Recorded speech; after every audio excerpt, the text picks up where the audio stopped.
जनता politics में आपका स्वागत है।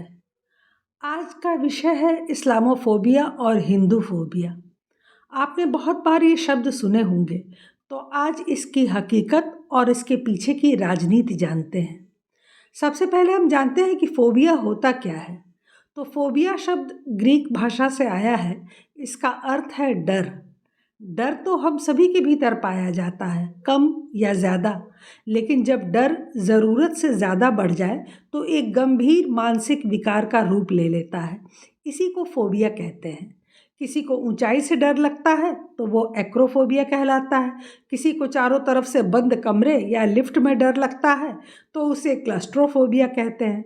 ऐसे पचासों तरह के डर होते हैं जिन्हें अलग अलग नामों से जाना जाता है। इसी तरह जब लोग इस्लाम से डरने लगते हैं तो इसे इस्लामोफोबिया कहा जाता है। फोबिया शब्द का अर्थ विस्तृत होकर घृणा का रूप भी ले लेता है, किंतु यह ध्यान रहे कि इस घृणा में भय शामिल होता है। इस्लामोफोबिया शब्द इस प्रकार इस्लाम से घृणा का भाव भी व्यक्त करता है। इस्लामोफोबिया कुछ दिन पूर्व बहुत चर्चा में था। जब कभी कोई इस्लाम की असलियत बयान करता या इसकी आलोचना करता तो देश विदेश का मीडिया या लोग उसको इस्लामोफोबिया बोलकर चुप कराने की कोशिश करते रहे। एक बात और महत्वपूर्ण है कि फोबिया शब्द अधिकतर एक तरह के झूठे डर के लिए प्रयोग किया जाता है, परंतु इस्लामोफोबिया एक झूठा नहीं अपितु वास्तविक डर है, खतरा है, जो आज हर उस देश के सामने है जहाँ की मुस्लिम अन्य समुदायों के साथ रहते हैं। इतिहास गवाह है कि जहाँ भी यह मजहब पहुँचा वहाँ के समुदाय पर तलवार के जोर से अपनी मान्यताएं थोपी और वहाँ के ज्ञान का, साहित्य का, पूजा स्थलों का बेदर्दी और क्रूरता से विध्वंस किया। नालंदा, तक्षशिला इसके जीते जागते उदाहरण हैं। भारत का विभाजन, कश्मीर से हिंदुओं का जान बचाकर भागना, ये सब एक निश्चित खतरे की ओर इंगित करते हैं, न कि फोबिया की तरफ। इस सब के उपरांत आज भी मुस्लिम समुदाय अपने द्वारा पूर्व में किए गए घृणित और मानवता के नाम पर बदनुमा कलंक बने उन कार्यों को उचित ठहराने से बाज नहीं आता, बजाय इसके कि उन पापों का प्रायश्चित करें और क्षमा मांगें। आज भी वही अपनी 1400 साल पुरानी मान्यताओं पर चलने की जिद, अपने आप को अलग दिखाने की आदत, इस मजहब के मानने वाले मजबूरी में ही अन्य धर्मावलंबियों के साथ रह पाते हैं, यह पूरी दुनिया जानती है। जिन्ना ने भी बंटवारे के समय यही दलील दी थी कि हिंदुओं के साथ मुसलमान नहीं रह सकते, इसलिए हमें अलग देश चाहिए। सारी दुनिया में इनके खिलाफ नफरत फैलने के बाद इस्लामोफोबिया के मुद्दे को यूएनओ में उठाया गया। संयुक्त राष्ट्र संघ ने दुनिया भर में मुसलमानों के खिलाफ बढ़ती नफरत, भेदभाव और हिंसा के खिलाफ ठोस कार्रवाई करने के मकसद से इस्लामोफोबिया के खिलाफ हर साल 15 मार्च को अंतर्राष्ट्रीय इस्लामोफोबिया विरोधी दिवस मनाने का संकल्प लिया। संयुक्त राष्ट्र महासचिव ने कहा कि यह कदम मुस्लिम विरोधी नफरत को खत्म करने के लिए की जा रही अपील है। भेदभाव हम सबको बर्बाद करता है। अब आप समझ सकते होंगे कि यह बयान कितना हास्यास्पद है। मुस्लिम विरोधी नफरत को संयुक्त राष्ट्र कैसे खत्म करेगा जब दुनिया के मुसलमान ऐसा नहीं चाहेंगे तो? और कम से कम भारत, पाकिस्तान और बांग्लादेश के मुसलमान तो निश्चित तौर पर इस डर और नफरत को बढ़ाते ही जाना चाहते हैं। लेकिन भारत ने यूएनओ में कहा कि इस तरह से संयुक्त राष्ट्र महासभा ही धार्मिक खेमों में बट जाएगी। कायदन इस्लामोफोबिया डे को रिलीजियोफोबिया डे के तौर पर मनाया जाना चाहिए, मतलब किसी भी धर्म के प्रति घृणा या भेदभाव न हो। राजदूत टीएस मूर्ति ने कहा कि वास्तव में इस बात के साफ सबूत हैं कि धर्मों के प्रति इस तरह से डर के माहौल ने ईसाइयों और मुसलमानों के अलावा हिंदू, बौद्ध, सिख जैसे धर्म को भी प्रभावित किया है। इसकी वजह से खासकर हिंदुओं, बौद्धों और सिखों के प्रति डर का माहौल बढ़ा है। इसी की वजह से कई देशों में गुरुद्वारों, बौद्ध मठों और मंदिरों जैसी धार्मिक जगहों पर हमले की घटनाएं हुई हैं। उन्होंने कहा कि हिंदू धर्म को मानने वाले 1.2 अरब लोग पूरी दुनिया में रहते हैं और बौद्ध धर्म को मानने वाले 53 करोड़ लोग। 3 करोड़ से ज़्यादा सिख धर्म को मानने वाले दुनिया भर में फैले हुए हैं। ऐसे में किसी एक मजहब को लेकर कोई दिवस मनाना कहाँ तक उचित है? बात बिल्कुल सही है। कोई मुस्लिम बताए कि बाबर और औरंगजेब ने जो घाव दिए वो आज तक क्यों नहीं भर सके? कौन है जो उन्हें भरने नहीं दे रहा है? अच्छी तरह पता था कि राम जन्मभूमि को जमींदोज करके मस्जिद बनाई गई थी, पर किसने अब तक वहां मंदिर के बनने में टांग अड़ाई? और अब भी उस ढांचे का मलबा कौन मांग रहा है?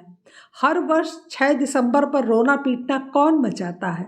ज्ञानवापी मस्जिद क्या रिश्ता हुआ घाव नहीं है? पर क्या एक भी शांति दूत ने कहा कि इस घाव पर मरहम लगाना चाहिए यह मंदिर वापस करके? कृष्ण जन्मभूमि, काशी विश्वनाथ, सरस्वती मंदिर, राय पिथौरा मंदिर, आदिनाथ मंदिर, ये सब रिश्ते घाव हैं। क्या इन पर मरहम लगाने की सोची किसी ने? सारी सहनशीलता की आशा बहुसंख्यक समाज से ही क्यों की जाती है? बहुसंख्यक समाज आज जब कुछ स्वाभिमान के साथ खड़ा हुआ है तो भी इसी समाज के कुछ लोगों के पेट में दर्द होने लगा। मुस्लिम तुष्टीकरण का नंगा नाच चलता रहा, तब ये मुंह में दही जमाए बैठे हुए थे। भारत से ही मुस्लिमों को इतनी दिक्कत क्यों रहती है, जबकि इन्हें यहाँ आवश्यकता से ज़्यादा आज़ादी दी गई है? दुनिया के किसी भी देश में अल्पसंख्यकों को इतने अधिकार और आज़ादी नहीं हासिल है। अरब में किसी अन्य धर्म के व्यक्ति को अपनी मान्यता के अनुसार प्रार्थना करने की भी अनुमति नहीं है। न ही वे किसी निजी आवास में भी एकत्रित होकर निजी रूप से कोई धार्मिक आयोजन कर सकते हैं। रमज़ान के महीने में वे दिन में अपने आवास के भीतर भी कुछ खाने से घबराते हैं कि कहीं उनके मुस्लिम पड़ोसी इस बात की चुगली न कर दें कि पड़ोस से आती गंध की वजह से उनका रोज़ा टूट गया। इन छोटी लगती बातों का परिणाम कारावास, सेवानिवृत्ति और सऊदी अरब से सदा के लिए विदाई हो सकती है। इन देशों में जो मुस्लिम नहीं हैं वे सदा आतंकित और आशंकित रहते हैं कि कहीं उनसे ऐसा कोई कृत्य न हो जाए जिसे इस्लाम विरोधी समझ लिया जाए। यही नहीं, वे इस बात से भी सशंकित रहते हैं कि कहीं किसी अन्य विषय पर उनके कहे शब्द इस्लाम विरोधी न मान लिए जाए। वस्तुतः जिन 7 देशों में ईश निंदा के लिए मृत्युदंड निर्धारित किया गया है वह सभी इस्लामी देश हैं। यह है Nigeria, Pakistan, Iran, Afghanistan, Somalia, Mauritania और सऊदी अरब। नास्तिकता के लिए भी अनेक देशों में मृत्युदंड दिया जा सकता है। वस्तुतः इस्लामी संस्कृति अपने आप को शांति का ध्वजवाहक कहती है, किंतु वस्तु स्थिति इसके विपरीत है। और बहाना यह है कि हम भावुक हैं, हम पर टिप्पणी करोगे, हमें उकसाओगे तो हमारा क्रोध देखने के लिए तत्पर रहो। फोबिया कृत्रिम भय को कहा जाता है, पर यह डर तो वास्तविक है। भारत को तो यह सदियों पहले से लहूलुहान करता आया है और आज भी 1% को छोड़कर शेष की मानसिकता वही है। मानकर चलिए कि आज नहीं तो कल पूरे विश्व का आदर्श इजराइल ही बनेगा या विश्व को इजराइल जैसा ही बनना पड़ेगा। कोई किंतु नहीं, कोई परंतु नहीं। अब बात करते हैं हिंदू फोबिया की।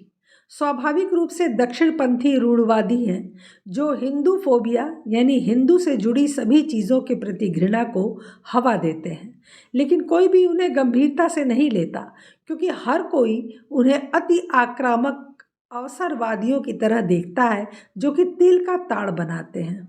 2014 के चुनाव में भाजपा की जीत के बीच जब सोशल मीडिया पर बहुत सारे उदारवादियों के अवचेतन का डर व्यक्त हुआ कि अब भारत में भगवा राज चलेगा, तो इस पर बात करना ज़रूरी हो गया, जैसे कि इस्लामोफोबिया यानी मुस्लिमों से डर पर बात करना ज़रूरी था। दरअसल भारत में हम हिंदू फोबिया को महसूस ही नहीं करते क्योंकि अधिसंख्य जनसंख्या हिंदू है। यह इसलिए भी क्योंकि भारत में धर्म को संस्कृत से अलग करना मुश्किल है। उदाहरण के लिए साड़ी एक धार्मिक पहनावा है या सांस्कृतिक पहचान। मुझे बताया गया कि पाकिस्तानी राजनीतिक महिलाओं को साड़ी पहनने के लिए मना करते हैं क्योंकि वह एक खास धर्म से संबंधित है। आजकल टीवी चैनलों पर भी महिलाओं को साड़ी पहनने से मना किया जाता है ताकि वे ज़्यादा धर्मनिरपेक्ष दिखें। हिंदू फोबिया धीरे धीरे उन लोगों में बढ़ता जा रहा है जो खुद को उदारवादी या धर्मनिरपेक्ष जताना चाहते हैं। आप इसे युवाओं के वर्चस्व वाले भारतीय टेलीविज़न विज्ञापनों में देख सकते हैं, जो कि धार्मिक और सांस्कृतिक चीज़ों को तिरस्कार की दृष्टि से देखते हैं। लेकिन हिंदू फोबिया आपको हर जगह दिखेगा जब आप दुनिया के अन्य हिस्सों में जाते हैं और पाते हैं कि हिंदुत्व को किस तरह प्रस्तुत किया गया है। अधिकतर तो यह इसलिए भी क्योंकि अंतर्राष्ट्रीय स्तर पर सभी धार्मिक गतिविधियों के जो मानदंड हैं वह या तो ईसाईयत है या फिर इस्लाम, और अधिकतर हिंदू भी नहीं जानते कि उन्हें किस तरह अपने संस्कारों और परंपराओं का निर्वहन करना चाहिए। भारतीय समाज को उसकी सामाजिक व्यवस्था को बारीकी से समझें तो यह वो संस्कृति है जो संस्कारों से बनती है। वो संस्कार जो पीढ़ी दर पीढ़ी माँ से बेटी में और पिता से बेटे में स्वतः ही बेहद साधारण तरीके से चले जाते हैं। इस प्रकार एक परिवार से समाज में और समाज से राष्ट्र में ये संस्कार कुछ इस सहजता से जाते हैं कि वो उस राष्ट्र की आत्मा बन जाते हैं। लेकिन खास बात यह है कि संस्कार देने वाला जान नहीं पाता और लेने वाला समझ भी नहीं पाता कि कब एक साधारण सा व्यवहार संस्कार बनते जाते हैं और कब ये संस्कार संस्कृत का रूप ले लेते हैं। ये भारत में ही हो सकता है, जहाँ किसी गली या मोहल्ले में अगर कोई गाय बछड़े को जन्म दे तो आसपास के घरों की महिलाएं मिलजुल कर उसे दलिया बना के खिलाती हैं। उसके बछड़े के लिए घर से किसी पुराने कपड़े का बिछावन बनाती हैं।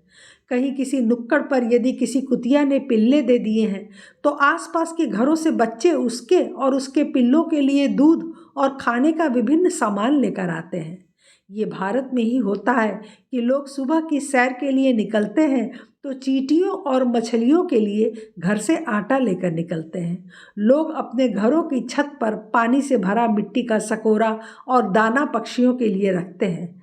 ये भारत में ही होता है कि हर घर की रसोई में पहली रोटी गाय के लिए और आखिरी रोटी कुत्ते के लिए बनती है। ये छोटी छोटी बातें भारत के हर व्यक्ति का साधारण व्यवहार है, जिससे कि इस सृष्टि के प्रति उसके दायित्वों का निर्वहन अनजाने ही सहजता से हो जाता है। इस व्यवहार को करने वाले व्यक्ति ने भले ही वेदों का औपचारिक रूप से अध्ययन न किया हो, लेकिन फिर भी ये सभी कार्य वो अपनी दिनचर्या में सामान्य रूप से करता है। लेकिन अब अगर आपको बताया जाए कि वेदों में 5 प्रकार के यज्ञ बताए गए हैं, जिनमें से एक है वैश्वदेव यज्ञ, सभी प्राणियों तथा वृक्षों के प्रति करुणा और कर्तव्य समझना, उन्हें अन्न जल देना, जो भी कुछ भोजन पकाया गया हो उसका कुछ अंश गाय, कुत्ते और पक्षी को देना, यही वैश्वदेव यज्ञ कहलाता है। अब आप क्या कहेंगे? ये है हिंदू धर्म या सनातन संस्कृति, जिसकी जड़ें संस्कारों के रूप में, परंपराओं के रूप में भारत की आत्मा में अनादिकाल से बसी हुई है। हिंदू फोबिया से ग्रसित लोग जिसे अंधविश्वास और पिछड़ापन कहते रहे, आज आधुनिक वैज्ञानिक उसे विज्ञान मानने के लिए विवश हैं। उनकी भी गलती नहीं है, क्योंकि वो बेचारे तो आज यह खोज पाए कि पेड़ भी जीवित होते हैं। वे आज जान पाए कि पेड़ 40 किलो हर्ट्ज से 80 किलो हर्ट्ज की फ्रीक्वेंसी की आवाज़ें भी निकालते हैं, लेकिन चूंकि मनुष्य केवल 20 हर्ट्ज से 20 किलो हर्ट्ज तक की फ्रीक्वेंसी की आवाज़ें ही सुन सकता है, इसलिए हमें वो आवाज़ें सुनाई नहीं देती। भले ही आधुनिक वैज्ञानिक आज जान पाए हों कि हर पौधा खुश भी होता है, दुखी भी होता है, उसे डर भी लगता है, उसे पीड़ा भी होती है, लेकिन भारत के लोग तो सनातन काल से पेड़ों को चेतन मानते आए हैं। इसलिए संध्या के बाद उन्हें जल तक नहीं देते कि वो विश्राम कर रहे हैं।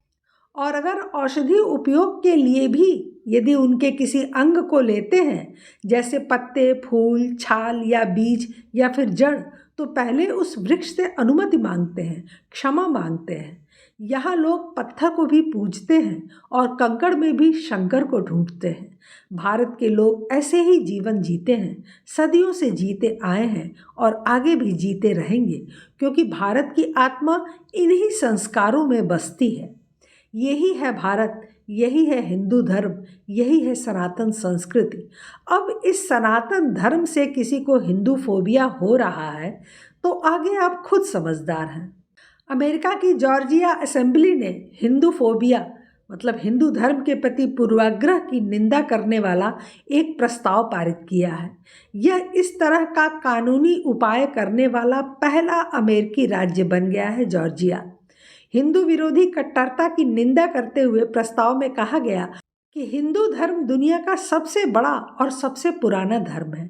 यह धर्म स्वीकार्यता, आपसी सम्मान और शांति के मूल्यों के साथ विविध परंपराओं को सम्मिलित करने वाला है। अब आप खुद ही निर्णय ले सकते हैं कि दुनिया को इस्लाम से डरना चाहिए या हिंदू धर्म से।